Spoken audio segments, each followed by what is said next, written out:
ನಮಸ್ತೆ ವೀಕ್ಷಕರೇ, ಈ ದಿನದ ಪ್ರಮುಖ ಸುದ್ದಿ. VB Plasto industries private limited ನೂತನ ಕಾರ್ಖಾನೆ ಉದ್ಘಾಟನಾ ಸಮಾರಂಭ. Yeshwanthpur VB Plasto industries private limited ನೂತನ ಕಾರ್ಖಾನೆ ಉದ್ಘಾಟನಾ ಸಮಾರಂಭವು ಮಾಗಡಿ ರಸ್ತೆಯ ರಂಗೇಗೌಡ ಲೇಔಟ್ನಲ್ಲಿ ನಡೆಯಿತು.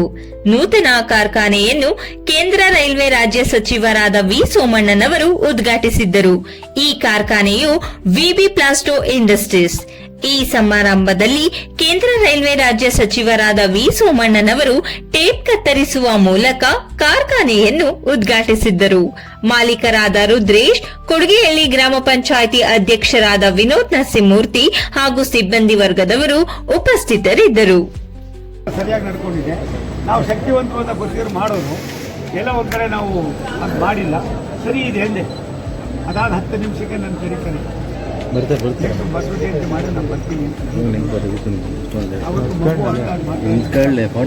ಸೈನಿಕರ ಏನು ಮಾಡಿಲ್ಲ.